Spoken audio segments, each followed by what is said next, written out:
Welcome, everyone. We are the Uneducated Gamers Podcast. And guess what? For the first time, you can see us. Only if you go to our YouTube channel, anyways. Wow. Boy, you're in for a treat. Oh, boy. So, Joe, it's been a while since we have gotten together to talk about topics. And, you know, our actual last episode that was released was May 2nd. So we have a lot to catch up on. So we thought it'd be a good idea to kind of go through sort of the most recent news over the last several weeks and kind of poke at some of this because there's some juicy topics going on in here. Yeah, we've got some cherry-picked topics and that have piqued Chris's interest. And of course, we will always give you our most uneducated thoughts on those. Guaranteed. So, Joe, I haven't asked you yet today. How are you, buddy? Okay. It's okay. How are you? I'm okay. And I'm curious, for anyone that has gone now to our YouTube channel, if you've gone there, it'll be in the description of this podcast. Let us know in the comments if you thought the voice meets the face. Let us know what you think about that. Yeah, I mean, I kind of look stupid, I think. So I kind of think I think it fits. I think it fits pretty well, actually. Oh man! So one of our last episodes that we had was, I think it was our second to last episode. We talked about some game delays, right? Mm-hmm. So we talked about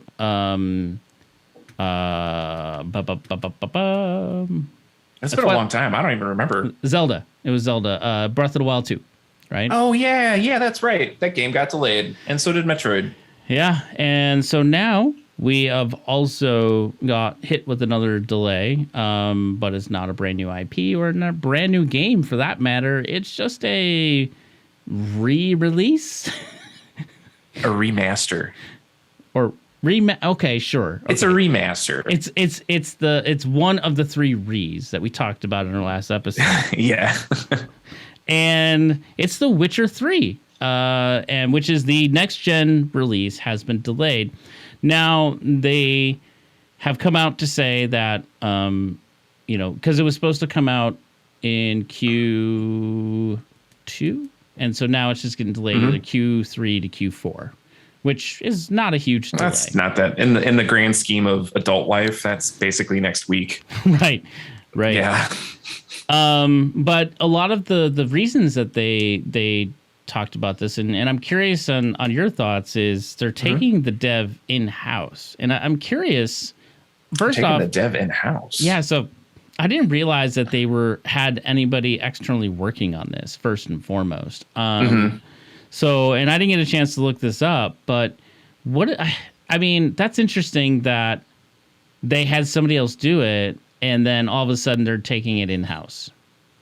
Well, I mean, I think that's kind of probably more common than we think in the video game industry. You know, I mean, for instance, like I just said, Nintendo did that with Metroid. Yeah.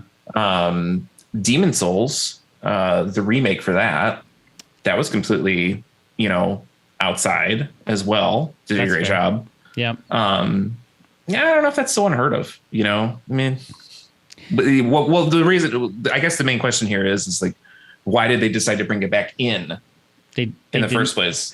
As far as I could find, they didn't provide a reason. Okay. So that means they weren't doing a great job. Yeah, pretty much. Yeah.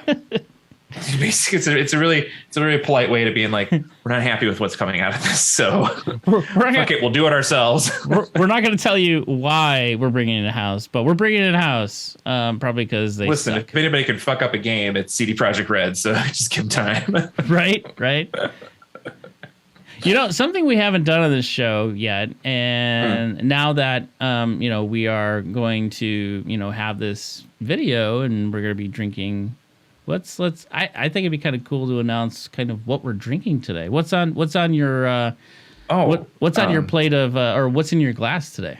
I am drinking a Tsunami Stout in my candy skull, my skull candy my what is that holiday called? Like you're talking about Sugar Skull. Yeah. You're talking about Day of the Dead. Day of the Dead. Thank you. Yeah, that's at the tip of my tongue. I almost said Diablo, and I'm like, yeah, I'm like a little half in the bag already. But like, so you know, if I yawn, it's because I'm drunk. But yeah. Our pre-meeting went a little long. Yeah, it did. You're just like, hey, let's go over like all these things. And we just started talking. I was like, can we just stop so we have something for the podcast? But yeah, Tsunami Stout from Pelican Brewing Company out in the Great Northwest. And I don't branch out very much, so there's a lot of Pelican beer in the future. What about you? So I am drinking probably my favorite sipping beer, and that's Duvel. So I have the nice Duvel glass here. I've got some of the. Is that Satan on it? It's like a little. Is that Cuphead? No, it's not Cuphead. It's just. Oh, okay. It was just like one of their. They had a special artist that came in, and they do this every once in a while with their glasses, where they have an artist come and do stuff. So. But yeah, it's kind of like my sipping beer. Once I'm done with this, once we get like maybe through a few topics, I'll be moving on to Victory Brewing Golden Monkey. So. Oh, well, after I'm done with this, guess what I'm moving on to? Water. 40 ounces of water. Oh, all right. Edward 40 hands with my water bottle. There you go. All right, so moving on, Cyberpunk 2077, which honestly I think they are starting to really, this game is starting to be much better than it was on release. Well, so this is the only way up. I mean, everything's better from an alpha release. Fair enough. But yet another delay to talk about, and their DLC has been moved to 2023, which honestly, I think that's fine. I don't actually care. Who gives a shit? I know you don't give a shit, but no, who's still playing this game? Oh, have you never finished it? Or do you just periodically just come back because you're just you feel jilted? So I've completed the main quest. I mean the main story. The meat of the game, in my opinion, is the side jobs and the errands and the gigs that you do. For me, that's the entire game, and I never do the main story in any of those types of games. And that's fair, but I think there are pieces of the main story you need to complete in order to get some of the other stuff. So it's kind of like 6 in one hand, half dozen in the other. But I was kind of like digging through some of the stats of this game as far as sales, because I was curious. It's like, man, are they still selling this game? Because like it went on discount for a while, right? And yeah, because that's the only way they can make some money. But now it's pretty much back to normal price, which I was kind of surprised about. I was like, oh, wait a minute, it's still regular price. I wonder why. Because it's an actual game now, probably. Sure. I mean, it is. It's definitely much better. I still don't recommend anybody buying it yet. But for existing owners, it's been a great reimagining of the game. Sure, it's like peeling an onion. Yeah. It just keeps on getting just keeps more on and more getting potent, more and more ripe. Yeah. So. Well, congratulations on your investment for 2077. I'm glad you're seeing dividends on it. It's getting paid in spades. Yeah, I know. This is going to be a complete game. I mean, it has fueled quite a few episodes of this podcast, right? I know. So, I'm sure every single when you brought it up in the notes meeting, I was just like, seriously. But here's another fun fact for you to poke at. The game itself has had a total of 18 million copies sold, which honestly, that's pretty good. Is it worldwide? Is that good? Good-ish, right? Like, yeah, okay. I guess it's. Okay. I mean, it's compared to The Witcher 3, that has sold 35 million. Okay. And has been out and re-released and reimagined and whatever you want to talk about it in multiple systems. 35 million to 18 million on Cyberpunk is not obviously is bad in the realm of, I know they expected 75 million for this game. Yeah. So in that terms, yes, it's bad. However, given what happened, it's not actually all that horrible, except there's a zinger in there. Yeah. The last 18 months, it's only sold 4 million. Right. It's because they used up all their goodwill that they gained from The Witcher. They essentially just blew their fucking load, and everybody was just like, wow, not trusting you anymore. Shame, shame, shame. Fix this game. Yeah, so they went from 14 million on the launch to 4 million in the last 18, and that's pretty bad. I mean, yeah. So here's a question. Man, how much of a loss have they taken from this thing? Oh, I'm sure just in marketing alone they took a fucking bath. They took a beating. But here's a question for you. And let's do some predictions here. Higher or lower to the current number of Witcher 3, which is 35 million, not what it'll end up when, but the current number of Witcher 3. Higher or lower will Cyberpunk end up in the next 3 years? You said that just like Yoda would. Lower. Definitely lower. I'm going to go higher. I'm going to say lower for sure, because it's not garnering the same respect that Witcher got, after a couple of years. Because as I always, call back to, Witcher 3 was a shit show when it came out as well. They just didn't have the goodwill before that, like they did, after Witcher 3 was finally like working well, and then they advertised it and word of mouth came around, and everybody was like, yeah, sure, I'll pick it up, Right. That's what we did. I mean, we own like almost 3 copies of it, because for Holly's got one, I've got one, and we got one on the Switch, which mistake, don't buy it for the Switch. Mistake. No, don't. It's just, if you want to walk around at like 15 FPS at all times, it's just like, no.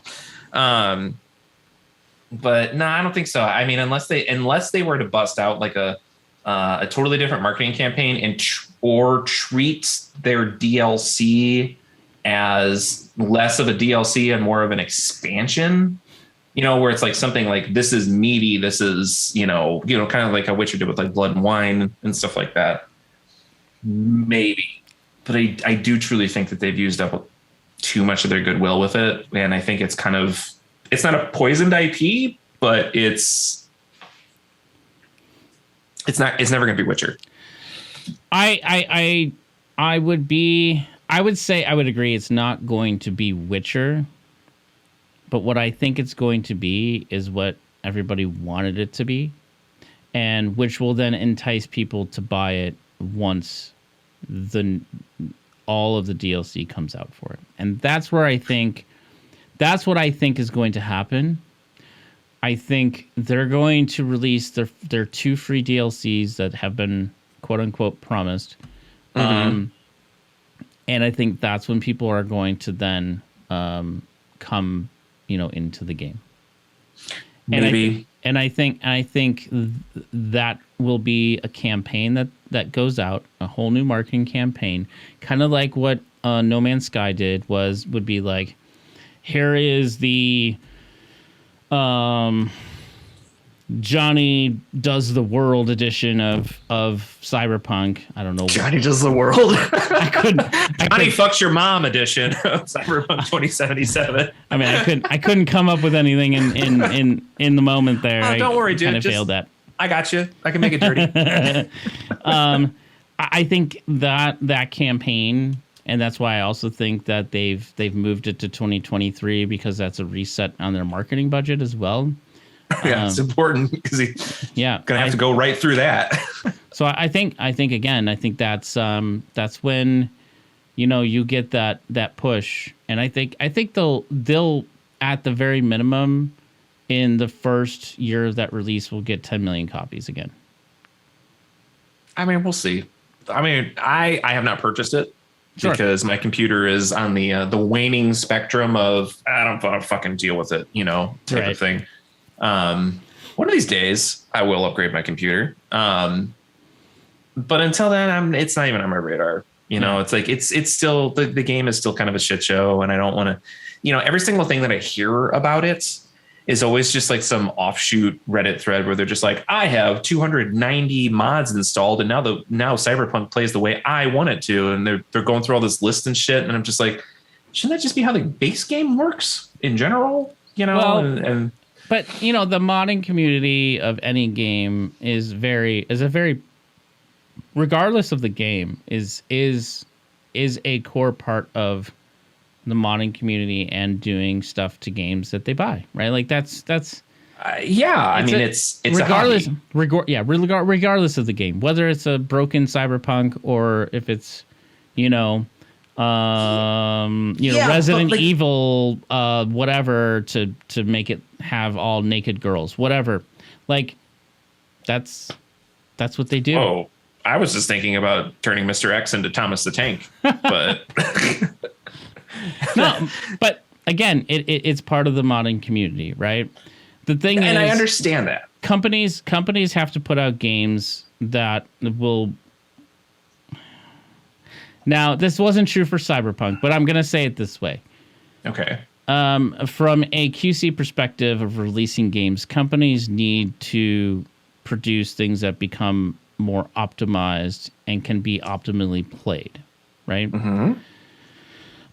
And that's where we see a lot of these downgrades in graphics from, like, say, E3 previews to, actual release. Oh, like Watch Dogs. Yeah. What's that one you really liked? The trailer with like the snow. And it's just like inner city warfare. Division. That's the one that always comes to mind when it's just like, wow, this doesn't look like what we were told it was going to look like. Yeah.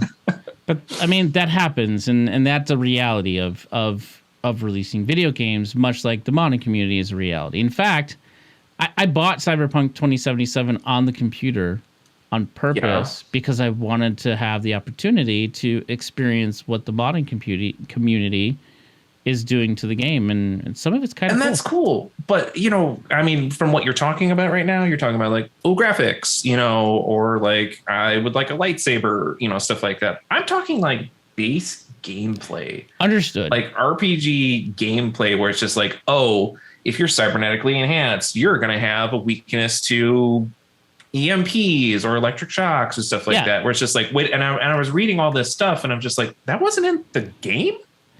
That's not something that is baseline, And I don't disagree with you. It was more of, I didn't want to continue down the line that modding is uncommon and where like Cyberpunk is an oddity of modding, which I don't want to go down that rabbit hole of that. It's Cyberpunk or whatever game it's going to be is going to be modded at some point.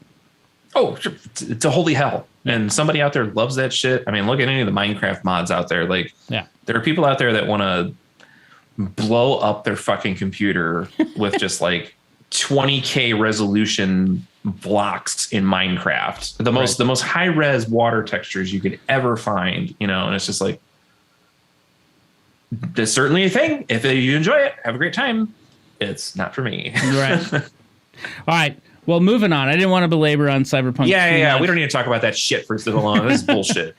But let's talk about some real bullshit. It's actually kind of disappointing. Now, I played this game ever since it came out, or these games, I should say. This IP, and that's Oddworld. So Oddworld Sandstorm came out.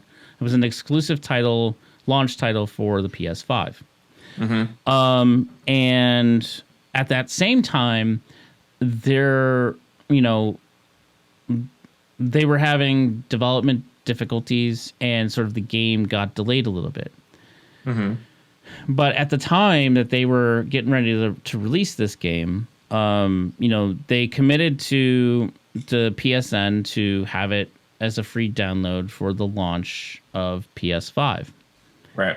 Well, as we all know, delays happen, slow PS5 sales at the very beginning, and then it was like gangbusters when everything like got released out, right? And then, was it slow, or is it just because there was no PlayStation 5? Yeah. Well, it was hard to get at the very beginning, right? Fucking scalpers. However, when Sandstorm finally caught up on their development after the pandemic challenges that they faced in development, the game, they still committed to the PSN release for free downloads, and so originally they were projecting a 50 to 100K download during their run on the PSN network. Well, unfortunately, they ended up hitting 4 million units downloaded in that time frame, which absolutely crippled the studio from their budgetary perspective.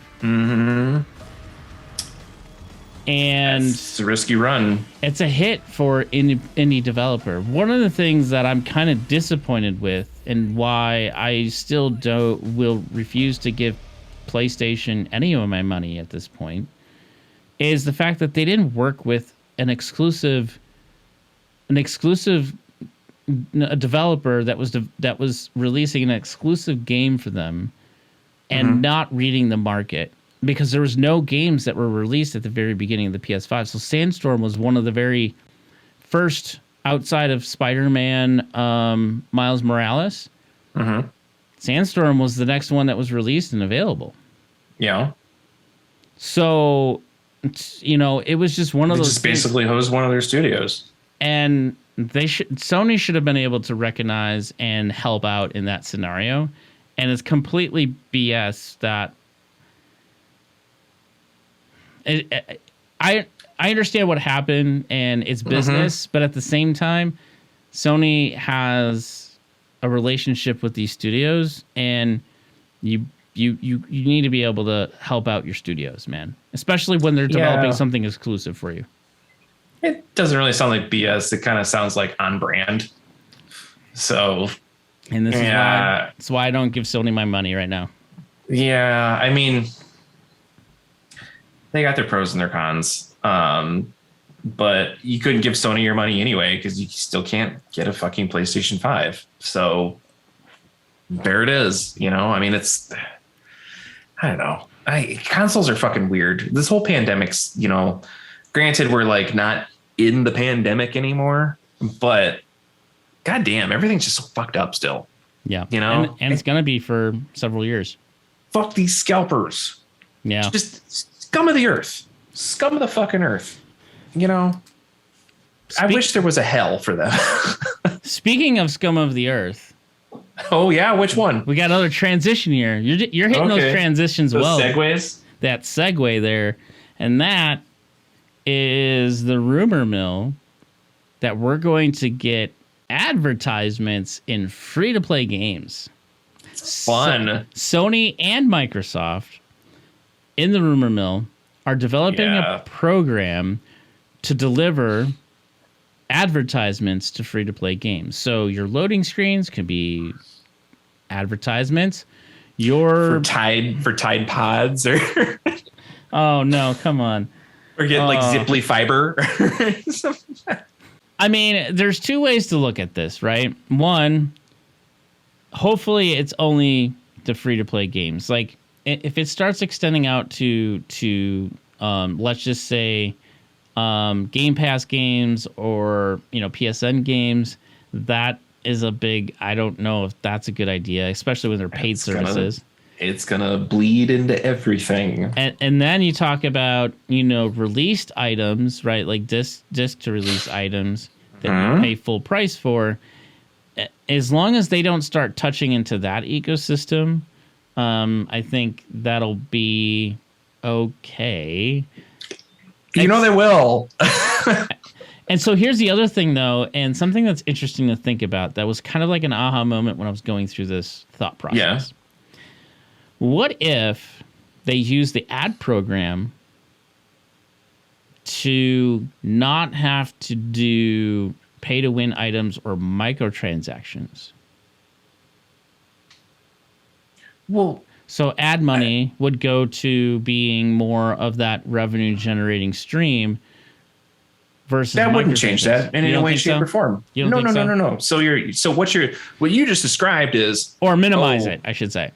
Okay, still, it doesn't matter. What you just described is, we're getting money, so we don't need money from this source anymore.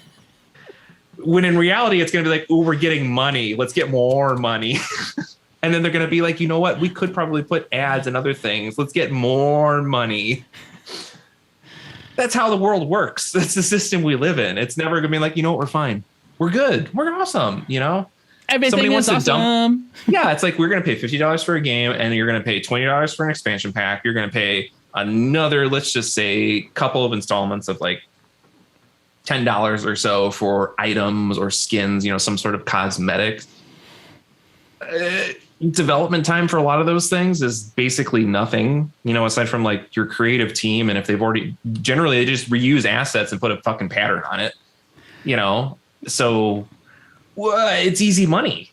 They're never going to stop doing that shit. I mean, look at how Samsung has just like slowly just kind of like added ads into their TVs that you have paid full price for. It's the way that things are going. And it's going to get worse. I mean, we have streaming services that we pay for the no ads version of it, and we still get fucking ads. Before shit, like we got Paramount Plus because I wanted to watch Star Trek. Okay, and Holly wants to watch Drag Race, and fucking we're just like, oh, this is nice. Wait. What? Say that again. I got what? What did you get it for, and what did Holly want it for? I got it for Star Trek. Yeah, I got Holly into Star Trek, which nice. She actually likes it, and I was just like, "Wow, really? Right? Awesome. Okay, great." And then she wanted it for RuPaul's Drag Race, which is a fantastic fucking show. And if you have not watched it, I highly recommend it. Anyways, you can proceed now. Sorry, I had to pause you on that one. No, that's fine. That's fine. We like a lot of things in this household. Okay, and like. It's just like, you're a show player for these 2 ads. And I'm like, what? Are you fucking kidding me? It's like Paramount Plus fucking ads for their shows that I don't want to watch. Like the Halo show. It's just like, I've heard enough. Stop trying to make Halo a thing. It's not going to happen. It's just, it's on season 2. No, it's not. No, they're going to be doing a season 2. Are they? So I heard. Are they like committing to it unlike Netflix does with all their shows? I don't know. That's another one. We're canceling Netflix because they've threatened us with ads, and we're just like, fuck this. You guys aren't good enough anyway. I'm gonna watch like half a season of Stranger Things once every 6 months. I don't care enough. That's another transition. Yes, go ahead. People don't care enough about this game. Oddworld? No. Which one? Babylon's Fall. Oh, yes. So this was something new to me. I didn't know anything about this, and what a huge flop. I mean, and these are 2 big studios, right? Like they're not. Mm-hmm. It's not like this indie studio. We have Square Enix. Square Enix and Platinum Games released this game called Babylon's Fall, right? And but by its cover, the game looks incredible. Like I'm like, yeah, that'd be kind of cool, right? Incredible. So I mean, just the idea, the way it reads, the way it shows, it looks pretty fun. It looks cool, right? In all honesty, I read it and it kind of looked pretty generic. Whatever. So it did. I'm just saying it did. So I mean, So, well, the way they build it is like it's a new conceptual like battle system and yada yada yada. Great. Okay, cool. Well, latest numbers. Average players per day. Get this. 8. Yeah, and this thing came out in February 25th. Yeah. Of this year, not 10 years ago. Yeah. That's impressively bad. That is the right statement. It is impressively bad. I mean, achievement unlocked. Holy shit. I mean, this game is paramountly worse than Avengers. I didn't think that was possible. Avengers is only okay because it had the IPs. Fair enough, but that game is garbage too. But we won't talk about that one. We'll come to that one eventually, I'm sure. Maybe. They're bound to release something for it, and you're going to be like, well, guess who doesn't care still? Actually, the world. we do actually have another topic to talk about later that will bring Avengers back around. Okay. Moving on to probably the game that I was so excited for when I was like, I pre-released this. I was like, yes, I can't wait. This shit's going to be awesome. I can't wait. This is exciting. I've always wanted Space Travel. What game am I talking about? Do you want me to answer it? Yeah. Is it No Man's Sky? Yes, No Man's Sky. No Man's Sky has released, believe it or not, it's their next free major release in Outlaws. And first and foremost, this game is freaking stellar now. Like it is actually quite. It looks good now. A marvelous game. It's come a long way. It's been a long time. It took a while. And I mean, it started getting really good around their fourth major release. They fixed a lot of things in their first couple of major releases that really kind of like took the game to the next level. But now on their eighth major release, and again, free, full on major release with massive new features. They got things like updated space combat. Now you can have what they're calling NPC squads, where you can have a squad base help. Virtual friends simulator. Yeah. So like in your space battles, you can have like I go to things like Star Fox, where you have your friends that help you and so on and so forth. Well, Star Fox mostly got in the way. No, I get it. I guess what I'm getting at is you were able to command your NPCs to help. Yeah. And that's kind of for the time. Okay, let's say you know what game actually did that was Rogue Squadron for the GameCube. Yeah, Rogue Squadron 2. Yeah. Okay, better example. Go. So their eighth free major update, and I'll tell you, what's interesting?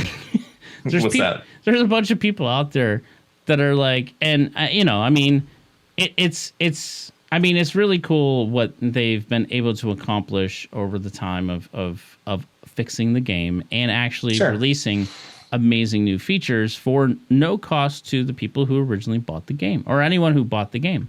Mm-hmm.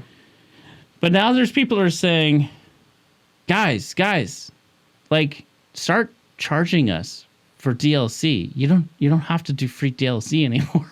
Do they not have any microtransaction store where it's just Guild Wars? Okay, I always talk about Guild Wars 2, but Guild Wars 2, you just buy the game, but they have they got a gem store that you just there's no pay to win stuff, but it's just hey, pretty shit, and that's how they make their money. Nope, no microtransactions. Nothing. They got nothing. Nothing. Wow, that's weird. How are they staying in business? I mean, I imagine, they likely have investments, and what they're doing now is likely building on a future title of whatever. So I imagine there is a two-way street with what they're doing right now, and I commend them. I think for what they've been to, like I said, for what they've accomplished, it's incredible, and it's by far. I'll agree, yeah. It is the swan song of rebirths of a really crappy release. Yeah, I mean, in all honesty, I think we all kind of hoped for Cyberpunk to take that route, but I mean, it is slowly, but they really did kind of like set that roadmap of getting back goodwill. Yeah. Just gaining that back, slowly, but now it's Hello Games, right? That's the one. That's the Hello Games. Like Hello Games. Hello Games. Hello. Hello Games. Tuesday, isn't it? Oh, I got that on video now. Yeah, that's like as close as that's as British as I can do. Like any American, that's the only thing I can do. But yeah, they did a good job. They did a real good job. Yeah, I don't look at them in a poor light.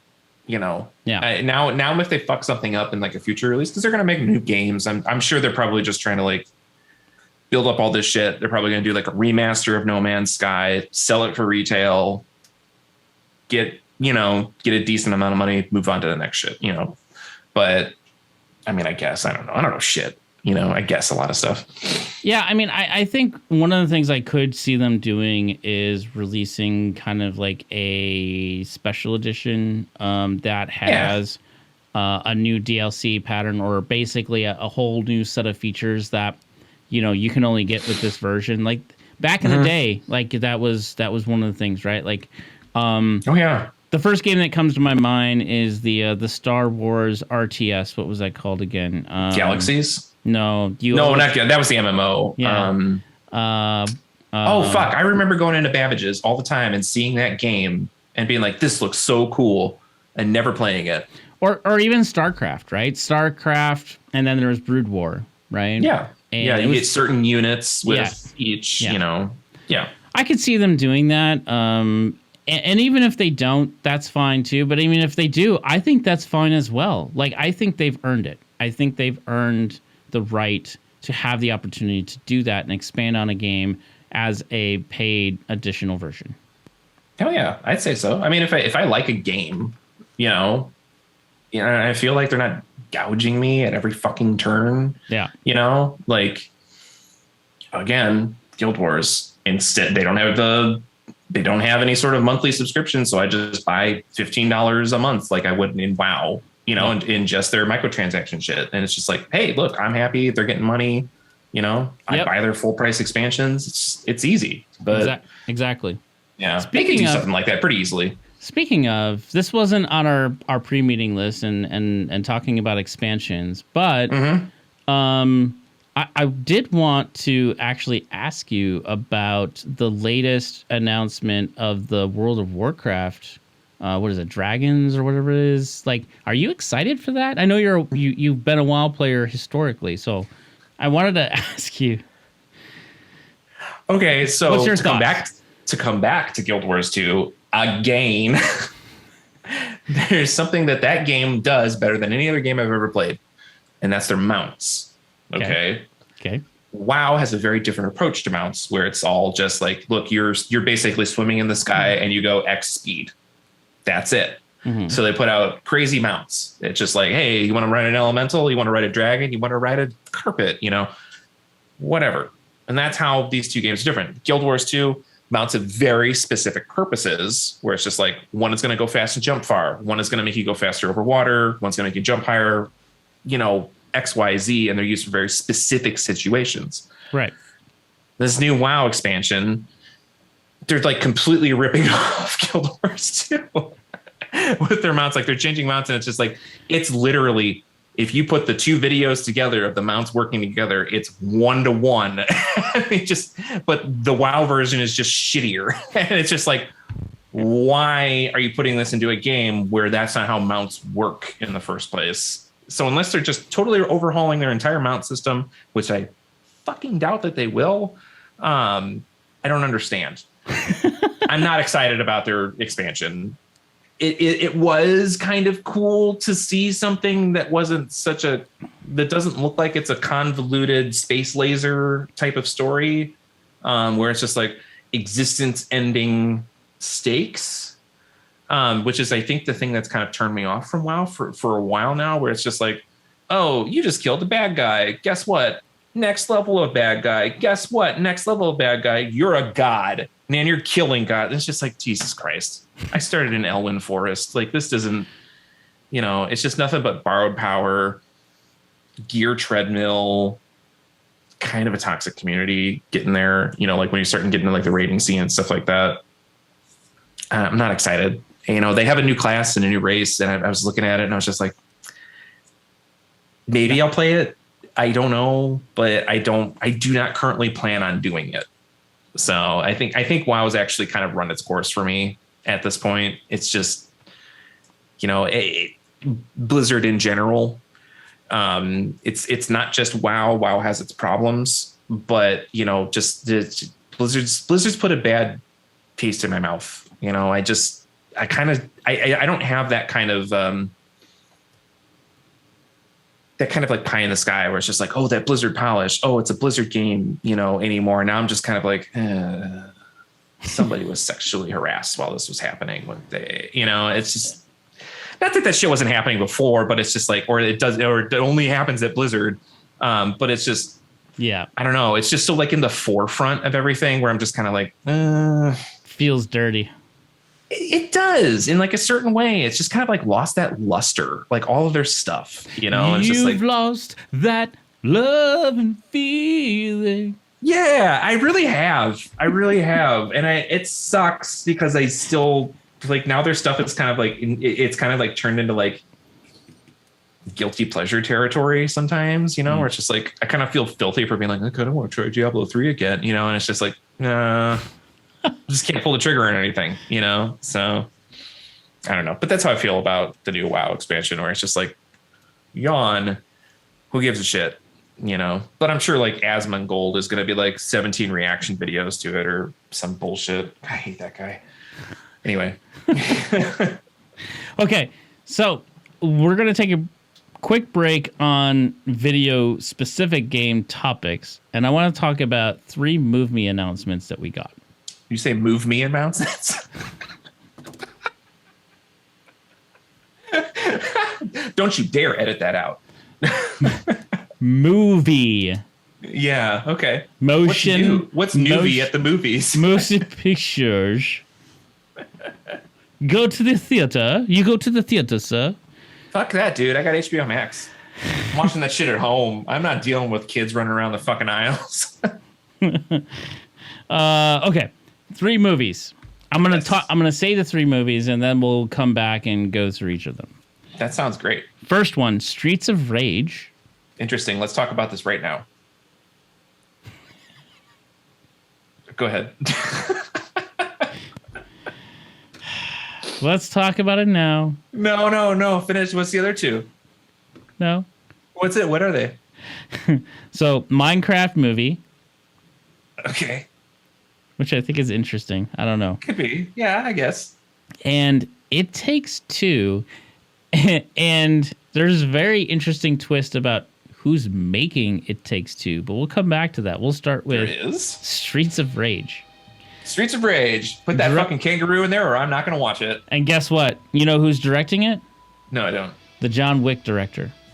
As far as I'm aware, and take a peek while you're in there, you could probably click on his name and it'll come up in the pre-production side. But my understanding is this will be live action.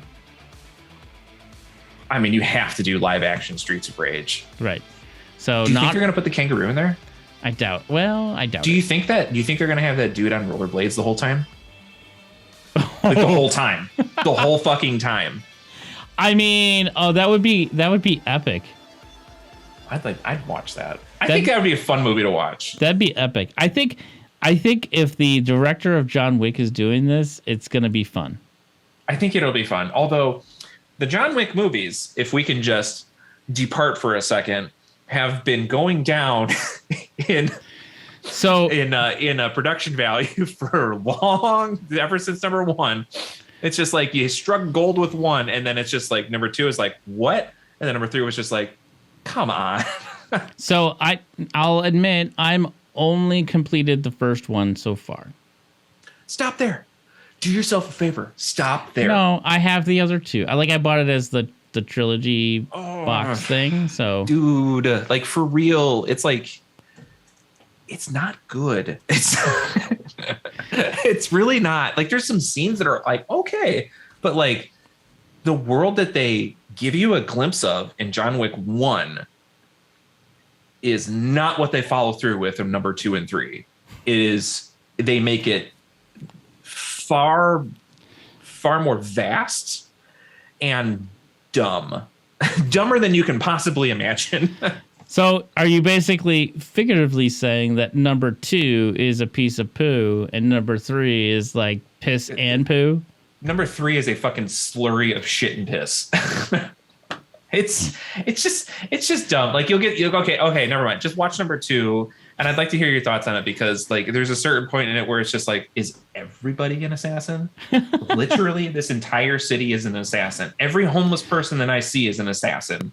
This is so fucking stupid. And also, I want you to look at the value. You know those little gold coins that John beats the shit out of his basement floor to get out, and he's just like, oh, got all these like 17 coins or whatnot. Yeah. I would like you to discern the value of one of those coins for me after watching number 2. Because at one point it buys a car. Another point, it buys one drink at a bar. It's just like, it's kind of like the Star Wars, the Star Wars sequel trilogy for me, where it's just like, maybe y'all should have just sat down and figured out a story in the universe before you just started doing everything, you know? Well, maybe about 20 minutes in the writer's room, maybe hash out some bullet points. Hopefully Streets of Rage follows the pattern of it being a number 1. Right. Yeah, sorry. I totally got way off base with that. But I just got a lot of beef with John Wick. Because like it's like I love Keanu Reeves. You know, there's the problem with those movies isn't the acting, it's stupid fucking writing. Stupid fucking writing. Yeah. Yeah. Okay, anyway. Speaking of stupid writing, Minecraft as a movie. I'm having a hard time. So I've played Minecraft Story, right? There's a vague story there. Yeah, but I'm having a hard time picturing it as a feature movie. Like I think of it could be good as a series. As a series? Like a series, like a television series or like a Netflix series, but as a feature movie, I don't know. Yeah, I don't know. I mean, it's kind of, you know, it's kind of about as much depth as the original Mario did. You know, right. It's just like, but there's, frankly, I think a little bit more to work off of with it because, you know, you can kind of, it's basically like, you know, the Lego movie already kind of set the template for something like this. You know, because if you think about it, it's kind of the same idea. You know, that's fair. I think. Yeah. Okay. It's not outside of the realm of possibility that could be good. Yeah. Okay. I'm with you. Now I'm kind of thinking about it now, and sure, I think I could be on board with that. But you know what's interesting? It could be fun. Yeah. You know who's rumored to be a part of this movie? Chris Pratt. No. Oh, well, then I'm not going to see it. Jason Momoa. Aquaman himself. Why? I don't know. Okay, is he going to be Enderman? That's the rumor. Okay, well, he's not really a big selling point for me. So, it's like Jason Momoa. I'm like, who gives a shit? But I'll tell you something that you might give a shit about. Okay, what's that? It Takes Two. Bets. It Takes Two being a movie. That's already a movie. It's already a template. It's done. Just animate it. Put it. Add some more voiceover. Done. Supposedly, it's going to be live action. Interesting. Why though? It doesn't need to be live action. It's like Honey, I Shrunk the Kids. Like it's kind of weird. It's just like Honey or Honey, we got divorced, so now you're hexed. Mom and Dad, you guys aren't going to get divorced. I'm going to shrink you. What? But you can't do live action with that because they're dolls in the first place in the game. I get it. I don't know. But they're humans in the beginning of the game, and then they turn into dolls. Sure. Yeah. I mean, okay, if you want to consider that like live action for like the first like 5 minutes and the last 10 minutes of the movie where they obviously, figure it out. Okay, sure. But so the funny part about this is it's going to be Dwayne Johnson, The Rock's production company, making this movie. And you know it'd be kind of funny. I think it'd be hilarious if he does this. If they decided to cast Vin Diesel. Vin Diesel as like what character could he play? The husband. No, he could play like a button that just says button. He could play the book. He could play the book. I am book. I don't know. You should have Vin Diesel a lot. Oh, there's a joke there. There's a joke there. If you know your Hollywood rumors. Yeah. That's the reason why I poked at that one. I thought it'd be kind of funny. Yeah, you just knew I just couldn't handle it. Yeah. Yeah. Oh, man. I don't know. Whatever. The Rock's affable enough. He could be fun, but I don't know. So these ready are for some new actors. These are some three. Yeah, these are three interesting movies. I think the one that I'm most interested in seeing and hopefully it being something very fun to watch, and that would be Streets of Rage for sure. I think Streets of Rage, because that game in itself is fucking bonkers. Yeah, like it's so stupid. Have you played Streets of Rage 4? Like the recent one that came out? No, I have not played that one. I've seen gameplay of it. Like I've watched like a little bit of a playthrough. It's OG fun. Like it's literally OG fun. Yeah. It looks good. It is. I just didn't. Is it even out on the Switch? It might be. It's one of those games that like was kind of like one of those. It's like the digital store, and they did like a limited collector's release on it. Oh, okay. Yeah, the only I played it on the Xbox, and then I have it on my arcade system. So let's move on to one of probably our favorite IPs to play, right? Okay, which one is that?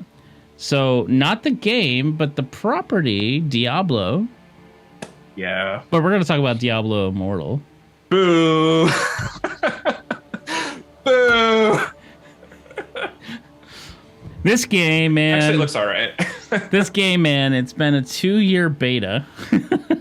2-year beta.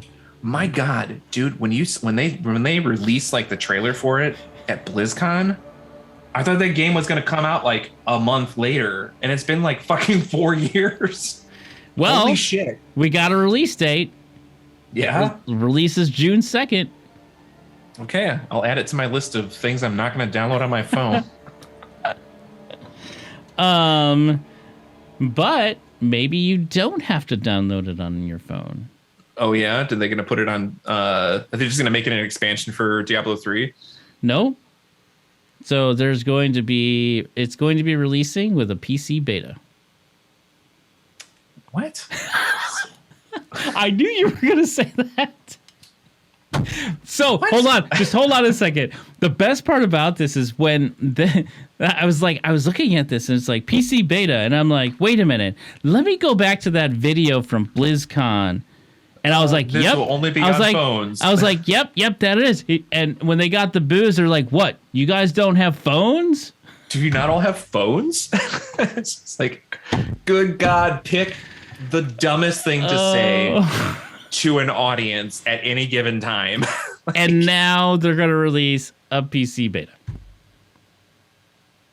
I'm probably not going to play it. Well, because it's just it's that story that's supposed to bridge the gap between. Wasn't it supposed to bridge the gap between Diablo 2 and Diablo 3? Yep. It's not 3 and 4. No, 2 and 3. Okay. Yeah. Okay. All the same classes. Yep. They do have some new like skill sets though. Yeah, from what I I've think seen. so. Yeah. And they had to do it. They had to do some things because of, mobile gameplay and such to make it a little bit easier to play. Oh yeah, for sure. But get this. Something that was newly announced that we didn't get during the announcement 2 years ago when they talked about this is more than 2 years ago. They're working on the ability for crossplay between phones or consoles and phones. That's not unheard of PC. these days. No, it's not.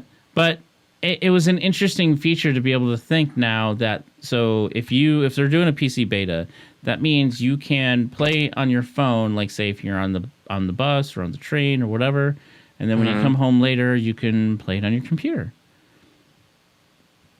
I mean, it's not a terrible idea. It's kind of weird, right? Because it was all about being a mobile game, but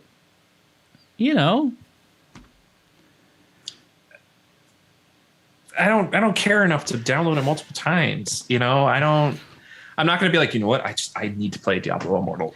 But hold on, guys. I'm at the dentist office. Now I got to come home, and I just can't wait to play Diablo Immortal. Isn't this supposed to be free to play? I mean, it better be. It's probably one of those things where it's like, okay, well, now that you're doing it on PC, how's that going to work? Because, how general mobile games work, the free-to-play ones where it's just like, okay, cool, you died, you got to wait 20 minutes, watch an ad, or, purchase, this infinite life coin for only $99. Steal. I don't know. This game is just tainted. It's just scummy. It's like a demon child that was just born. Just they announced it and it was born and everybody was just like, well, there's something wrong with that. I don't like it whatsoever. And it's just, I've seen beta playthroughs of it. Like I was watching Mr. Llama SC's channel. He's just a Diablo dude. He just, anything Diablo, he's just like sticking his dick in it. But, but like, I got equipment over here, man. You're fine. You can watch some shit. I was watching him play the beta of it, and I was just like, I mean, it just looks like Diablo 3.5. Where it's just like, okay, it's the exact same shit, like some new zones, and get that really deep Diablo lore about what happened between 2 and 3, and it's just like, guess what? Evil's not dead. Oh, and just some like new movesets. I was just like, I don't really see the big, why this needed to be, like a 6-year ordeal. Why you needed to just fucking take like the biggest PR hit, like it's like it's on the same level as like the sexual harassment claims as far as like game fans are concerned, because it was just like, holy shit, completely tone deaf, to what the player base actually wants. And then just like every single thing that came out of their mouths on the stage about it, it was just like, do you even like us? Type of thing. I mean, you know what? I'm not going to fault company to make mistakes. Like everybody makes mistakes. I think the important thing here is, let's see what it looks like and see if they deliver, in my opinion. And there's something to that. However, I can fault them for mistakes like that at their own trade show with their people that have been putting this together for months and knew this was going to be a problem, or they were so far up their own ass that they couldn't see what their own fucking player base wants, which, that's totally possible because Activision Blizzard. Okay, I mean, I appreciate your I appreciate your get off my lawn stance on the game. That's totally fine. I'm a bit fired up about it. A little bit of a curmudgeon. No, but curmudgeon, you fucking kids, get off my lawn. Back in my day, we didn't have auction houses. You just had to get into trade chat. Moving on. I want to plug a game right now, and I'm going to encourage everyone to check out this game because I think this has. It does look pretty snazzy. I think it could be. To quote my uncle. it could be like independent game of the year, to be honest with you. So this game, okay, don't get ahead of yourself. is called Selaco. Selaco. Selaco. And I'm going to describe this game as a Doom-like shooter because it's built on the original Doom engine. Like original Doom engine, not like Doom 2016. Right. Yeah. The original Doom engine. And it's like, so this is how I'd explain it, right? It's like Doom meets RoboCop in the style of Fallout.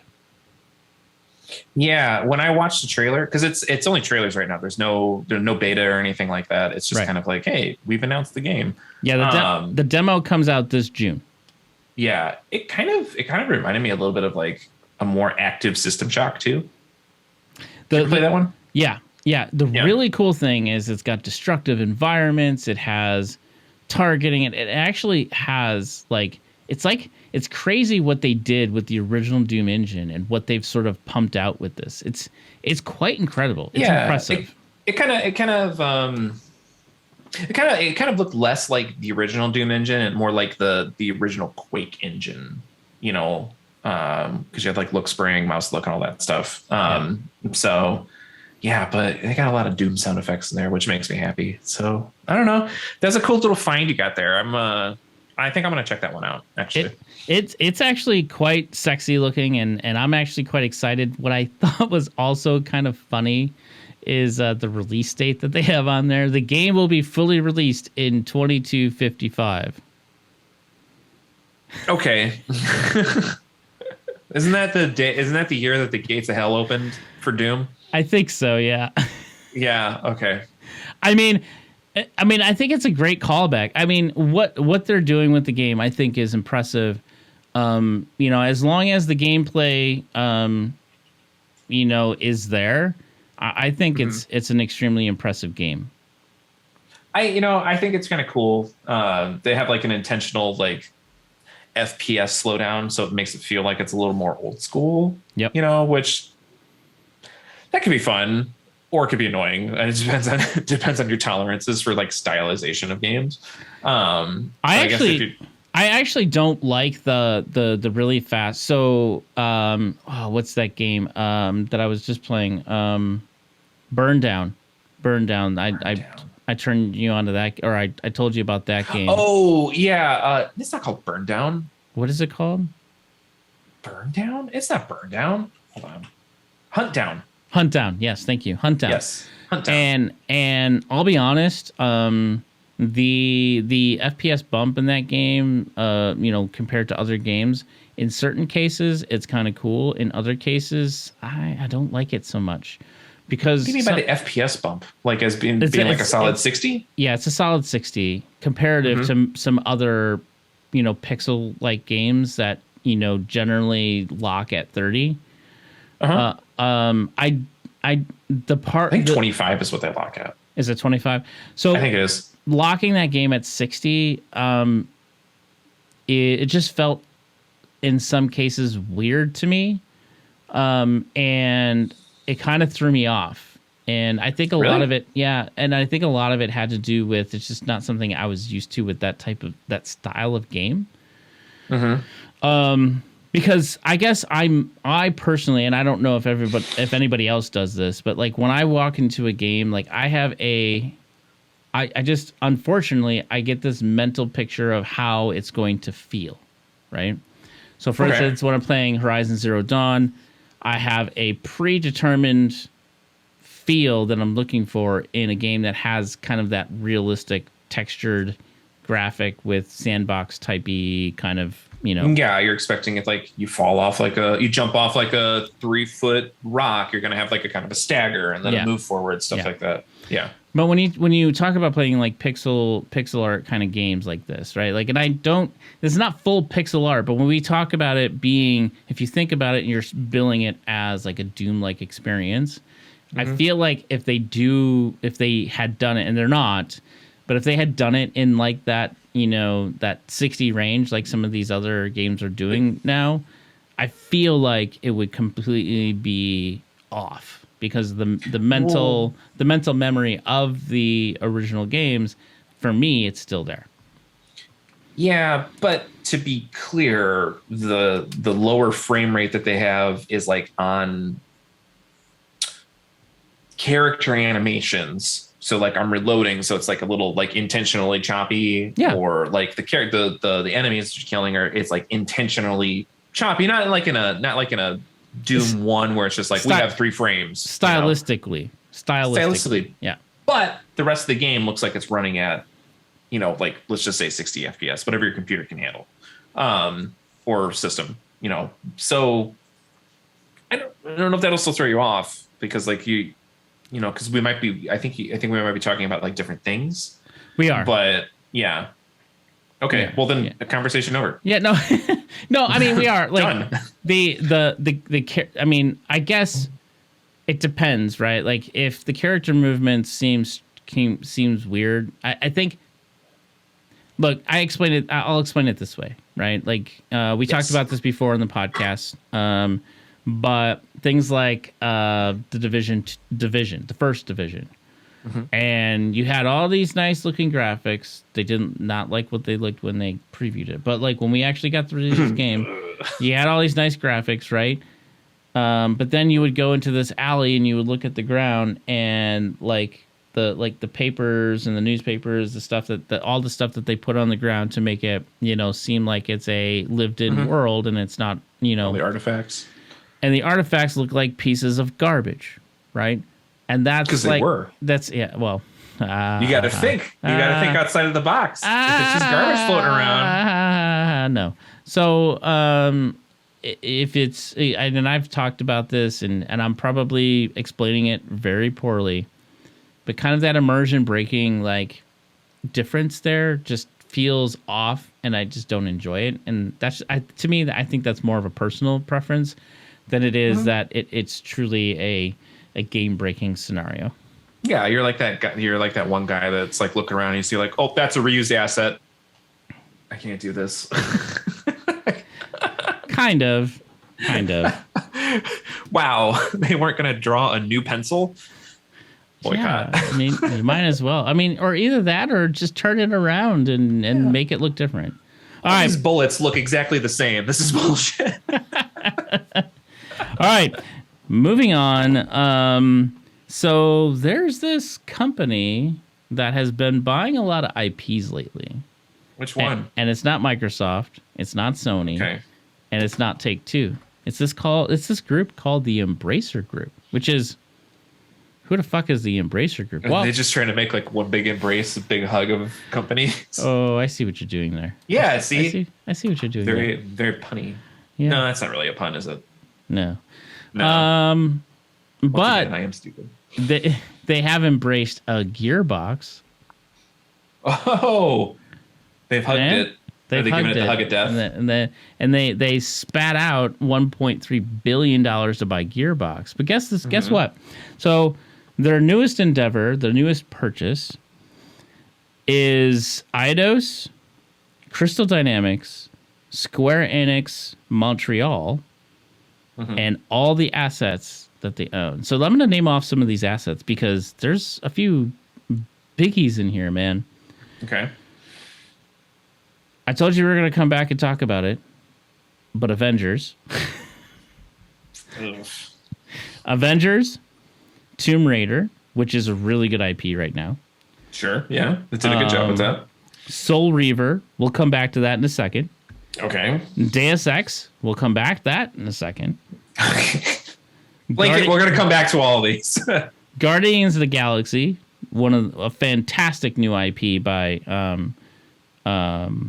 oddly enough, we're not going to come back to that one. Square Enix Montreal. No, because we've talked about it already. Yeah, fuck Guardians of the Galaxy. No, fuck you.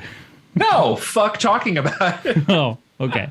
But also, fuck you. No, fuck you. Fuck you. Go fuck yourself. In the hole. I will. Really hard. Which one? Both. Okay. Wait, peel or mouthful? What's the second hole? Obviously, number one is the butt. But, like, what's the second hole? The one that you're talking out of right now. Oh, yeah, sure. Yeah, whatever. Not a lot of pleasure comes out of that. Oh, man. So, also, we talk about all of the Square Enix Go games, so like Lara Croft, Hitman Go, and then finally Thief. And one of the things that's interesting about the article that came out about this announcement is that Soul Reaver was a specific property that they called out as a, what do they call it? As an opportunity to, and, you know, really kind of highlighting it as something they're interested in doing. Yeah, they want to like, it sounds like they're going to be doing some shit with it, essentially. Yeah, and I know we talked about this. You didn't really play the series. I've played the Legacy of Kain series. I played Soul Reaver, and I can't play it anymore because there's nothing that plays the old freaking games. And oh, really? Not even an emulator? Not very good. I actually. Oh, really? Yeah. So like, I can't even. It's really hard to emulate. It was a PlayStation 1 game, wasn't it? PlayStation 2. PlayStation 2? So hold on. So Soul Reaver was PlayStation 1, and Legacy of Kain was PlayStation 2. Okay. And they're kind of those games are, the assets from my understanding are really hard to emulate. It's actually one of those games that, you know, unless you have a really beefy system, it's really hard to play. Really? Yeah. That's kind of weird. But honestly, they freaking stole all these IPs. Like, let's be honest for a second here. Well, how much did they buy them for? So let's come back to this now. They bought Gearbox for $1.3 billion. Yeah. Right? And Gearbox is what? A few IPs? It's not a ton. It's not a ton. Yeah. They bought all of this IP from Eidos, Crystal Dynamics, Square Enix for $300 million. Well, you know, aside from like Tomb Raider, they ain't really doing anything with a lot of these games lately. Guardians of the Galaxy, Tomb Raider are probably the top two that... Yeah, I keep on forgetting about the Marvel games. Yeah, but they aren't doing like gangbusters numbers either. Guardians did really well. I'm talking about the Avengers. Oh, yeah, let's not talk about the Avengers. Well, it's one of those, but that's like a huge money sink. Like whatever Guardians made, like the Go games are also a pretty big moneymaker. Yeah, all mobile games are kind of moneymakers at this point, right? Yeah. So I'm I don't assuming know. Go is mobile.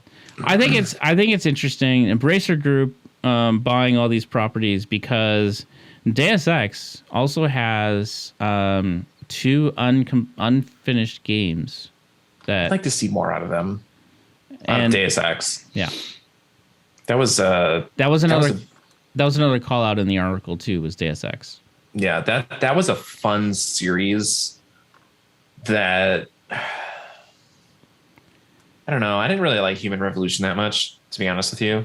Like I kind of like was more of a fan of the original Deus Ex, but it was still a good game. Was Human Revolution the first AAA, like not AAA, but first new generation Deus Ex? Mm-hmm. Okay. Yeah, I'm pretty positive it was. Or am I thinking like that was the expansion? I don't know. I think Human Revolution was the because there was the first like there's Revolution modern. And then there was Mankind Divided. Yeah, I think Mankind Divided was the second game of the new generation. Yeah, of the new generation. Yeah, that's what I'm thinking of. One of the I liked the original a lot, but it was groundbreaking. Yeah, I'm not gonna lie though. I felt like Invisible War was very much a leap forward in their ability to create a really good balance between what they created with the first Deus Ex and adding new graphics, like, you know, beefing up the graphics to be less polygony and more, 3D. Yeah, it was kind of at a weird time where it was just getting easier to do that. But it's just overall the Deus Ex series has been good. Yeah. And it just kind of sucks that it's just like it's one of those games that's just like it just kind of always falls by the wayside. You know? I still go back and I played the first one regularly. Yeah, I do not. I bought it on Steam, and so like when I have downtime, like if I go on vacation, I bring my laptop, I'll boot it up on Steam, and when I'm bored at night, I'll play it in the dark when everybody's sleeping. And too spooky. No, way too spooky. You're spooky. I'm not spooky. with no I should pick that up on Steam though. With no light on your face, you're pretty spooky. Oh, I keep on forgetting to put light on my face. Hold on. There we go. It's spooky. It's so bright. It's so bright. Hold on. I'm trying to find something else. There you go. That's good. Some of you might say, turn on a light. No. Yeah. I'm just going to put a web page on. No. How about gray swatches on Google search? Works for me. All right. We're going to close this out with kind of a preview discussion-ish chat, if it will. More chats. More chat, mate. And June 12th, which is coming, pretty soon. Pretty fast. At 10 a.m. Pacific time, Xbox and Bethesda is going to put on their summer showcase. Can't wait to be disappointed. Wow. Can't wait to hear about more delays. I mean, on the contrary, like, Starfield's still coming out this year, and it's actually not that far away. Is it though? Do you really think it's still going to come out this year? All right. What's your prediction then? Are we going to get a big preview of Starfield during this showcase, or are we going to get a delay announcement? Both. 100% both. They're gonna be like, here's how the game actually works. And then they're gonna be like, look for the beta in September. And then they're gonna be like, what? You think so? Yeah, I do. I don't think so. Do. I think. What do you think? They're going to be like, and it's going to be released in an hour, like Nintendo does. I think no. It's supposed to be released November 11th and November 11, 2022. We'll see. I don't know. Bethesda's been pretty shitty about doing anything besides re-releasing Skyrim lately. Okay, fair enough, but this is going to be their first major release since Phil Spencer and Microsoft have basically bought Bethesda. Yeah, which means that there's probably a little bit more pressure on doing it right. So they might, I don't know, they might delay it a little bit more. We'll see. I mean, Bethesda does not have the greatest track record of just releasing shit that works.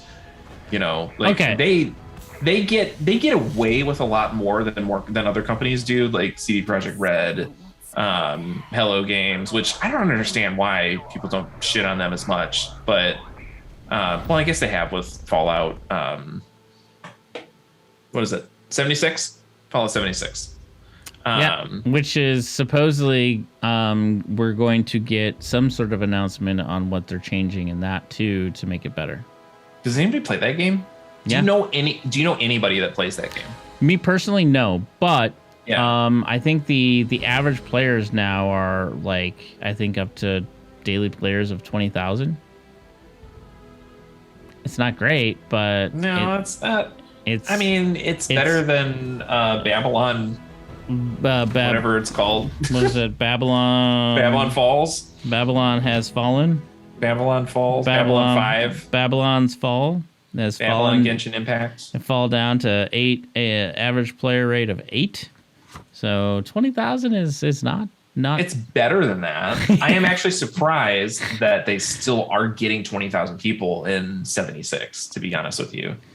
Yeah, I mean, it's they have done a lot to change the game, and they've improved it for sure.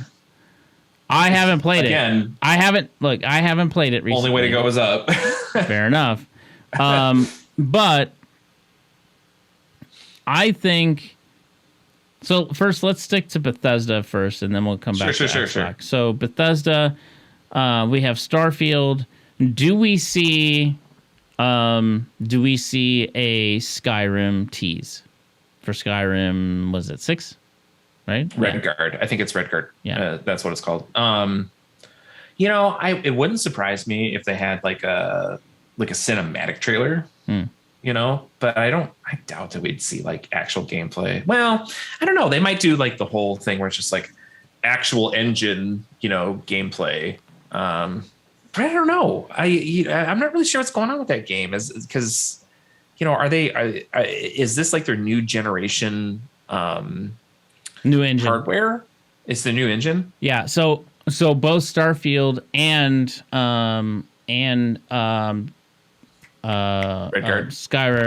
Redguard is going to be in the new engine.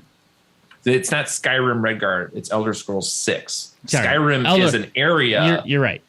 Elder Scrolls 6 Redguard. Yeah. Just get it right, Chris. Come on. Whatever.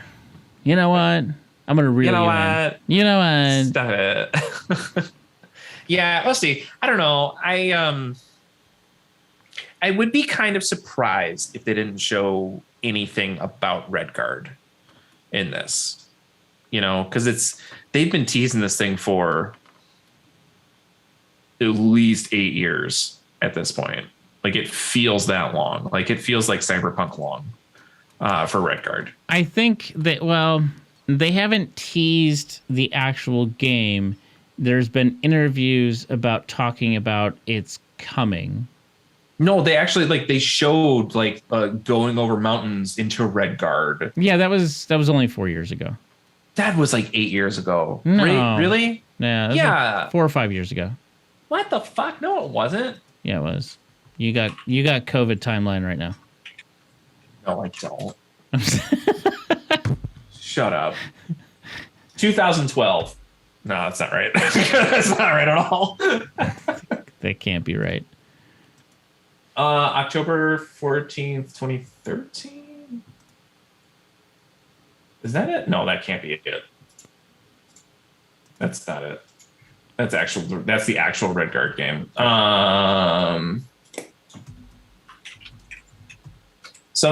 One of these days, guys, we're gonna do research before we do this stuff. No, we won't. One of these days, you're not going to hear clickety clackety of the keyboard being like, hold on a second, let me back up what I'm trying to say. When the hell was this thing? 2017. No, okay, so 2014 was when the ESO came online. That's Elder Scrolls Online, which, okay, game.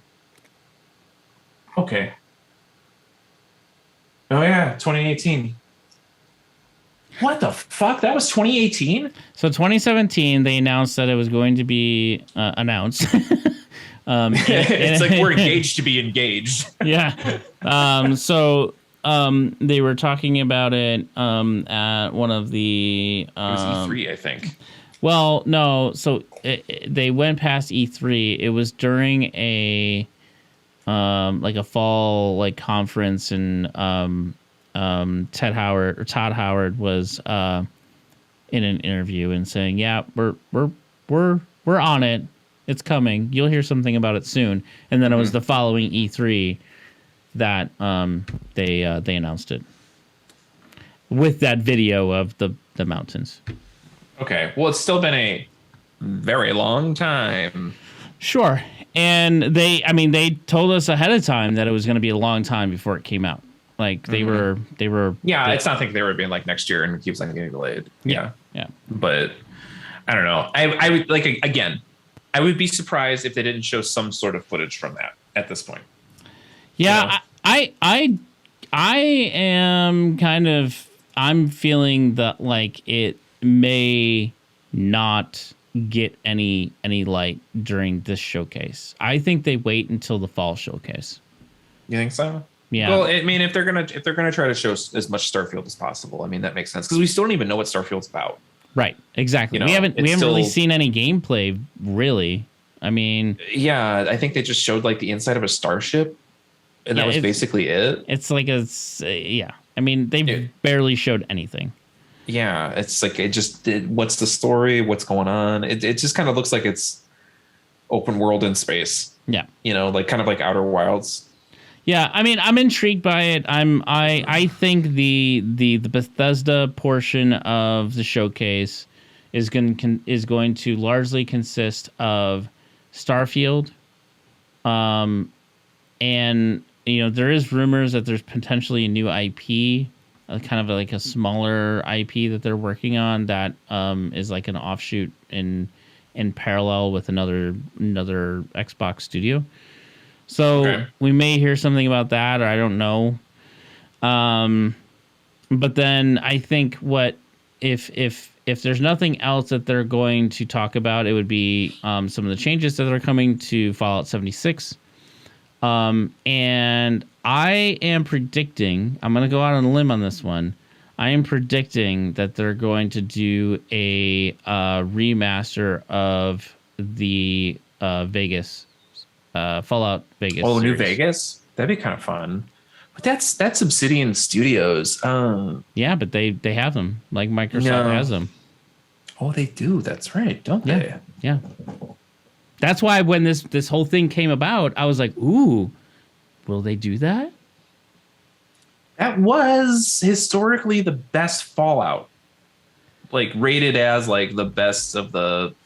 Granted, I didn't really play Fallout 1 or 2. Like I've tried to, and I was just like, well, I don't understand this. This is way too difficult for my, my thinking at this point. So I think, but as far as like the modern Fallout games, it's kind of fan favorite. So I think getting a remaster of Fallout Vegas 1 and 2 would be a pretty big announcement.